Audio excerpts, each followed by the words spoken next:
C'est lui qui nous donne les inspirations des chants, c'est lui qui donne les inspirations pour ceux qui sont des prédicateurs, c'est lui qui donne les visions, c'est lui qui guérit les malades, c'est lui qui donne les prophéties. Toutes ces choses, c'est le Seigneur qui continue à les faire.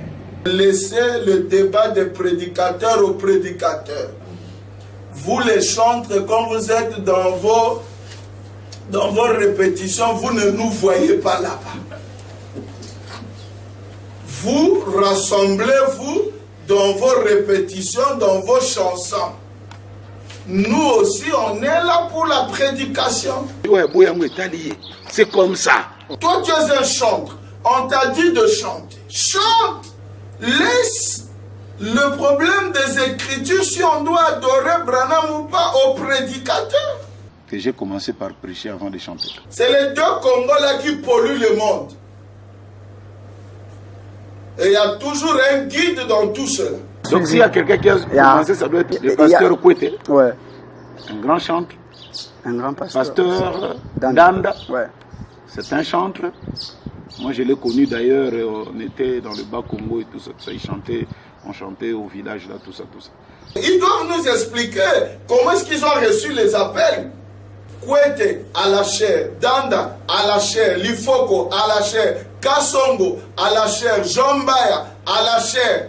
Et même les jeunes qui sont sortis aujourd'hui, je ne cite pas leur nom. Mais moi j'ai vu les ministères dans ces gens-là. Avez-vous déjà vu un frère, une soeur aux États-Unis qui chantent et qui vont les CD? Les brochures même que nous avons ici, quand nous allons en Europe, aux États-Unis, nous achetons ça. C'est payant. On ne donne pas gratuit. Les CD, tout est payant. C'est ici en Afrique où nous recevons tout gratuitement.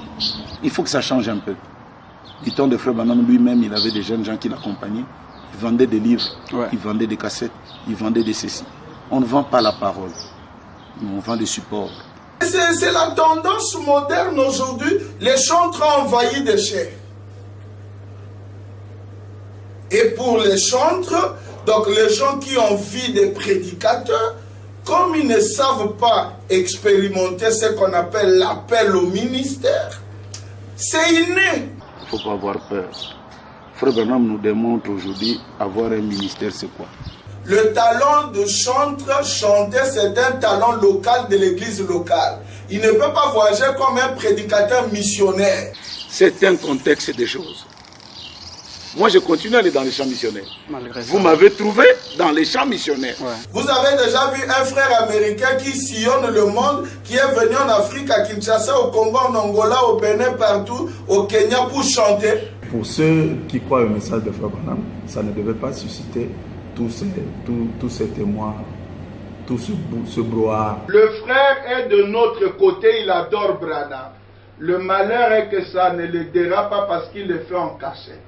Frère Branham dit dans le péché impardonnable. Les choses de Dieu se font en public. Celui qui le fait en cachette, c'est un démon. Je n'ai jamais trahi le message que j'ai cru. Je n'ai pas honte du message et de son messager. Et de mon Dieu qui est le Seigneur Jésus-Christ. Et ça, je ne le ferai pas. Je préférerais manger même un pain sec que de renier une seule citation. Ça, non. Peu importe le conseil des hommes, je ne le ferai jamais. Alors jamais.